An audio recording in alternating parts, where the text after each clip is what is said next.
안녕하세요. 김 원장입니다. 오늘은 돌출입 수술을 할 때 모든 환자분들이 불편해하시는 것은 아니지만 3차원적인 구조 때문에 앞쪽 잇몸뼈와 뒤쪽 잇몸뼈 사이에 약간의 단차가 발생할 수 있는데 이것들이 생기는 원리와 또 이것을 어떻게 처리하는지 또 회복이 되면서 어떤 변화를 겪는지에 대해서 알아보는 시간을 갖도록 하겠습니다. 여러 번 말씀드렸다시피 돌출입 수술은 보통 4번째 치아를 뽑고 뼈를 필요한 만큼 삭제를 해서 앞쪽의 치아와 잇몸뼈 덩어리를 뒤로 이동하게 되는데요. 위턱 같은 경우는 이렇게 입천장 부분이 뼈로 가득 차 있어서 앞쪽 세그멘트가 뒤로 이동을 할 때 약간의 단차가 생기긴 하지만 특별히 튀어나오게 느껴지는 부분이 잘 없습니다. 하지만 아래턱 같은 경우는 이 뼈의 바닥, 아래턱의 바닥은 뼈가 없이 비어있는 구조이고 여기에는 혓바닥 근육과 또 그 밑을 이루는 근육만이 채우고 있습니다. 그래서 앞쪽 세그멘트가 뒤로 이동을 할 때 뼈를 갈아낸 앞쪽 부분이 뒤로 솟아 올라와서 뾰족하게 만져지는 그런 증상이 생길 수 있습니다.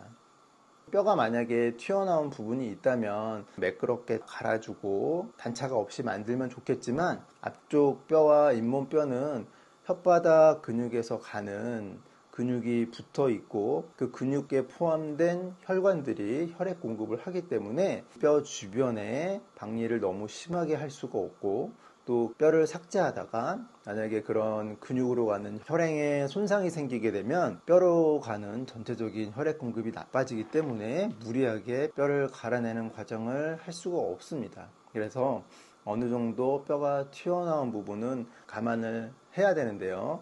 하지만 우리 뼈라고 하는 것들은 원래 이렇게 고르게 돼 있던 뼈가 부러지면서 단차가 생긴 상태로 뼈가 아물게 되면 튀어나온 부분이 그대로 있는 것이 아니라 튀어나온 부분은 뼈가 어느 정도 흡수가 되고 꺼져 있는 부분의 뼈는 어느 정도 뼈가 침착이 되면서 처음에는 약간 튀어나와 보이더라도 시간이 지나면 점점 부드러워져서 크게 느껴지지 않게 됩니다. 잇몸 안쪽으로 잇몸뼈가 자라 올라오는 것을 토러스라고 하는데 이런 토러스가 심한 분들은 징검다리처럼 울퉁불퉁 많이 뼈가 튀어나오게 되는데 이 뼈가 뒤로 튀어나올 때 더 많이 뾰족하게 느껴질 수 있기 때문에 그런 분들에서는 조금 더 뾰족하게 뼈가 느껴지는 증상이 조금 더 심할 수 있고 또 더 오랫동안 불편함이 있을 수 있습니다.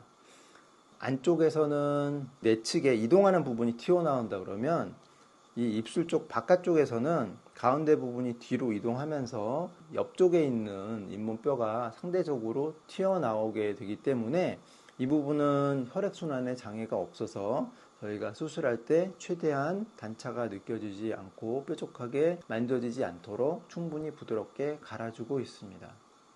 네, 그래서 오늘은 이렇게 간단한 내용이지만 우리가 돌출입 수술을 할 때 잇몸뼈가 뒤로 이동을 하면서 3차원적인 구조 때문에 앞쪽 잇몸뼈와 뒤쪽 잇몸뼈 사이에 단차가 발생하고 그것으로 인해서 부분적으로 뼈가 튀어나올 수 있는 문제에 대해서 알아보았고요. 이런 것들을 어떻게 처리를 해야 되는지 또 어떤 부분이 처리가 가능하고 어떤 부분은 처리를 하지 않아도 어떻게 저절로 좋아지는지에 대해서 알아보았습니다.